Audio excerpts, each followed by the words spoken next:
बोल वृंदावन बिहारी लाल की जय। मान भंजन स्थल की जय। वृंदावन धाम की। देखो अपन ने श्रवण करा निधिवन के बारे में पूर्व में कि निधिवन में ठाकुर जी ने कैसे विहार करा, कैसे धीर समीर में निकुंज केली विलास में से अपन जब आगे चलते तो वहाँ पर धीर समीर के अंतर्गत ही मानभंजन स्थल है। मानभंजन स्थल का है कि ब्रज परिक्रमा जो नामक ग्रंथ है उसमें ऐसा वर्णन आता है कि जो श्री जयदेव हैं गोस्वामी ने अपने प्रसिद्ध पद में स्मरण गरल खंडम मम शिरम मंडलम देहिनम पदम पल्लवम मृदानम, जिस मधुर लीला का गीत गोविंद में वर्णन किया है वहाँ पर ही मानभंजन लीला का यहीं पर हुआ है। जो मानभंजन लीला है वो यहीं पर ही उन्हें गीत गोविंद का प्रकाशित हुआ है। चलो वंशी वट की जय। वृंदावन में ही यमुना किनारे वंशी वट है।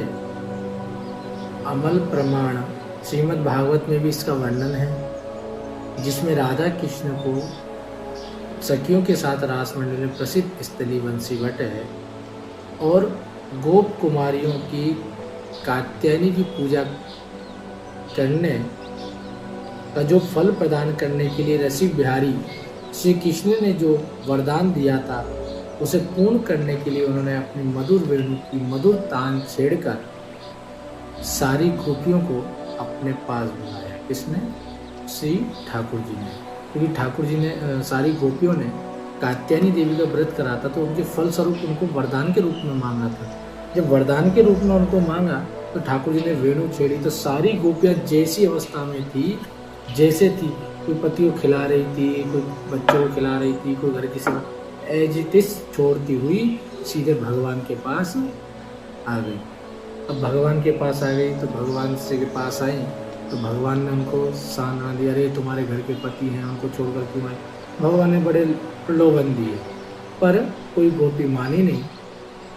तो जब मानी नहीं तो गोपियों ने उनकी सारी युक्तियों का सेज रूप से खंडन कर दिया और 7 गोपियों के साथ यहीं पर शरदीय रास के में आरंभ हुआ।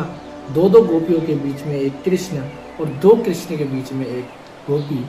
इस रास जगह श्री कृष्ण श्रीमती राधा जी का मान प्रसादन तथा अनायास गोपियों के सौभाग्य को दूर करने के लिए जो मान हुआ तो करते करते जैसे ही मान हुआ तो ठाकुर जी तुरंत अंतर ध्यान।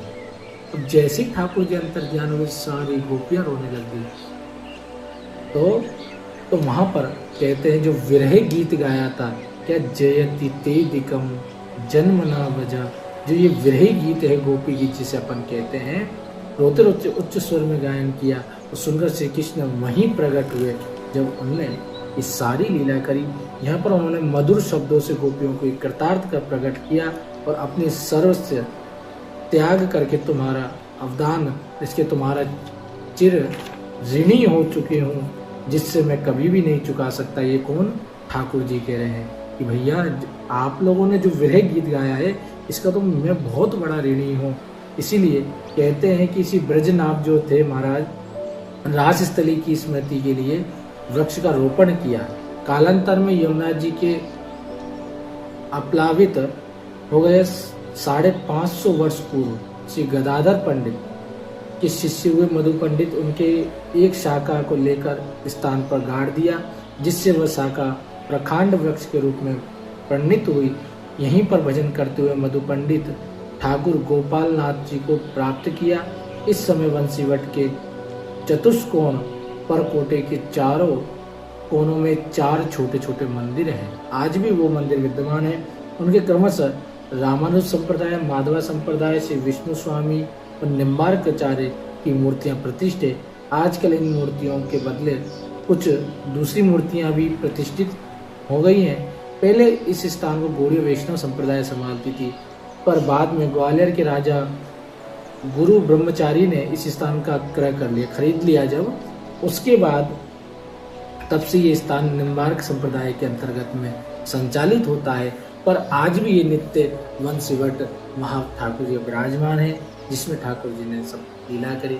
इसलिए महाब्रज में कभी भी जाओ तो हमें जाकर ठाकुर जी का दर्शन और इन नित्य लीलाओं का दर्शन करना चाहिए, जिससे हमारे अंदर प्रेम भक्ति जागृत हो, ना कि ये नहीं कि धक्का और भल्ले का और मस्त हो गए, इसमें आनंद नहीं है। इसलिए बोलो वृंदावन बिहारी लाल की।